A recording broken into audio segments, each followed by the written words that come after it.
Welcome everybody. My name is Andy. I'm on staff here at Menlo Church, and welcome to Menlo Unscripted, where our conversations are unscripted, answering questions that we have here at Menlo Church. Today I have with me Lisa. You may have seen Lisa before. Extremely talented, gifted musician, unbelievable leader, worship leader. Right. She does it all. We get it. Let's tell everybody also your title. What is your title, Lisa? My title is Director of Weekend Experience, and I serve on the central team that serves all of our campuses. And I also lead worship at the Menlo Park campus right here in this room, or I used to. And right now you've learned something new with the digital church. So everything we see on Sunday morning on our digital church, that's you. You're overseeing the production. That's me, from soup to nuts, as I say. I've never really understood that phrase. But yeah, so what's happening with the announcements and the music before, and what's the message about, and the series branding for each sermon that we're doing. So yep, that's my team. I love having conversations with Lisa because she is learning something new every week. We're trying new things every week because we are in uncharted territory here with the digital church. So I want to ask Lisa some questions about the digital church and worship and why we do some things and some changes we've made. And so, Lisa, what is something that you've discovered in doing a digital church? Are you missing being in person? Leading to an empty room is just the worst. We would say all the time when we were together, it's like my favorite thing is just stepping back from the mic and hearing people sing, and I miss that. I can't hear you singing in your living rooms. You need to sing louder. So I really miss that. There is just no substitute. But at the same time, it's been a really neat opportunity for the worship leaders from every campus to get to lead together every week. That's something that would have never happened before, so that's been an unexpected blessing. So not only people are missing being in person, but also our entire staff and team are missing it. We are. We miss our volunteers. It's just it's not the same. It's not the same. So we feel your pain. We're missing you also, just to let you know. Mm-hmm. Now, Lisa, there's been just a lot of questions as far as our church or the digital church and why we're doing some things. But the number one question that we get here at this church is, and it's an extremely important theological question that we've been getting, is why do you use the fog machine?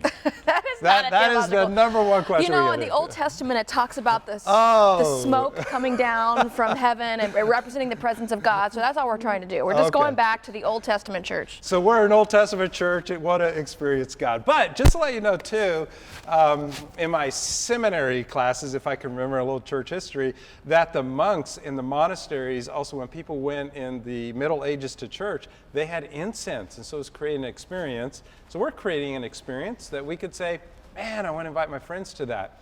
So what are you seeing here as far as the digital church, as far as connecting with people? What have you learned there? Because we want people to engage. Yeah, I think one of the difficult lessons for me is that people won't engage with the music as much once they go to watch it on demand later. And so we're trying to find ways of how do we engage people with the worship, the musical worship aspect of our service, because we still believe that's really important and we know it ministers to people in a different way. But it's us having to kind of reevaluate, okay, if we're not all singing together, and we probably won't be for some time, how do we still help people engage with the music to sit and soak in the words and be ministered to by that? And then also, we've talked about shortening our services because the whole point is engagement. We are pointing people to engage with God. Our whole, our mission statement as our team is we are creating an experience where people can encounter God. So how can we do that and translate that to a digital experience? So another question that we've gotten from Menlo Church is it okay to stand up and raise your hands and worship in your living room? Is that all right? Please do. Honestly, it would bring us great joy to know that you were doing that. We try to imagine you doing that in your homes. And actually, we'll pray as a team together and just, we're recording during the week and know that it's not going to show until Sunday. And we think, God, use this time that we're recording right now on a Tuesday so that on Sunday, when someone's watching this in their living room, you are meeting them right where they are. And we know that the Spirit of God can do that very easily. And so we trust that that's happening in your homes every Sunday. Or even with the music, you can just sit there on your couch or have a cup of coffee or stay in your pajamas or watch it on your phones or your iPads or whatever it may be. So even if you're not standing up and worshiping, but you still are worshiping God. We're connecting with God through music and the entire worship experience. Yeah, well, I was going to say, one of the things we do when we choose new songs is we really pour over the lyrics. Like, what is this actually saying about who God is? And so that's a chance for you to engage with the lyrics in a different way than perhaps if you're just trying to figure out what the melody is, just to sit and reflect. That's why we have them on the screen, so it can really be a process where you're worshiping God through even just the reading and engaging with the lyrics. Now, another question that we got was sometimes the worship is right here in this room that we're doing this interview, and it's at the main or Menlo Park campus and on this big stage, but sometimes we go to different venues. We did a great series that you came up with and your idea, which was brilliant. I love you, but you're driving me nuts, which was so true. We all were during the time of quarantine. I'm a newlywed, so I'd like to clarify my husband is not driving me nuts. We've been married for barely a year. We're just still in heaven. So. Eddie, way to go, Eddie. Keeping your wife happy. I love it. But the next series, we're also experimenting with being on site. So why would we do that? Why would we change places, change the environment? Is it to help communicate? It's a backdrop. What's the reasoning behind that? We think a lot about that. I mean, we want to, this new series that we're in right now, We the Church, and the first week we're talking about what does it look like to have a relationship with God, to our upward movement, the upward dimension of our life. So we found a backyard, somebody in our church, and had these massive redwoods that kind of represents spiritual growth. And the idea for this whole series, we're going to do it every week. We're going to have a different location. Is that the church is everywhere. The church doesn't have to be in a building at 950 Santa Cruz or in San Jose, but the church is everywhere, because wherever the people of God go, that's where the church is. And so that's what we're representing for them. The church is not a building. Hang on. What is the church? Wherever the people of God go, that's where the church is. Where two or three are gathered, there he is in the midst. And so wherever we're gathering, that's the church. And I think that's been a reminder for us during this time of quarantine that it's actually the gathering of the people. It's not just being in a building. So video then has allowed us to be and try to be creative.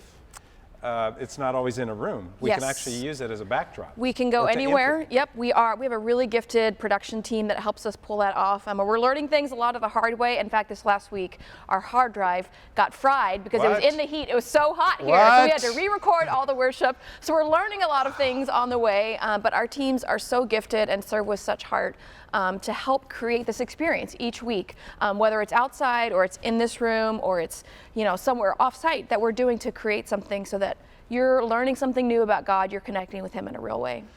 So we have an unbelievable, I think, weekend services. What you're doing with the video people who are here, the quality is incredible. Would you encourage anybody in our church to share the weekend experience with their friends? Is that okay? That would be the highest compliment to us, if you're willing to share it with a friend and let them know, like, hey, I saw this really cool thing. So, yeah. Because we're trying to be helpful and have an enjoyable experience. 97% of the people in the South Bay are unchurched, and they're looking for questions. And people are quarantined. They're looking for hope. They're looking for somebody to come into their life and encourage them. And so, Lisa, you're just doing a great job creating an experience, really, that people can feel encouraged. So what are some ways that people can share our services? Do you know? Yeah, share it on Facebook, share it on YouTube, share a link. There's lots of ways for you to do that. Maybe repost something that we post on Instagram, where you share that to your stories. There are lots of ways to do that. And truly, we're thinking a lot about what do people, specifically in the Bay Area, need to know. We're not just copying and pasting a sermon series or a set list that we saw someone else do. We think a lot about each week crafting something that will be meaningful to you and something that hopefully you feel like you can share with your friends, because it's going to be meaningful to them too. It's not something just for those of us already on the inside. So I hope you hear, Lisa, thank you. We're not creating just some video show. This is an actual experience where we're connecting people with God, and we would love for you to share that and connect with your friends and help them connect with God, which is the number one thing that we as human beings need. We're trying to help people find and follow Jesus. Yes. Lisa, thank you. Thank you for everything that you're doing, your creativity, and we are so glad that you joined us on Menlo Unscripted.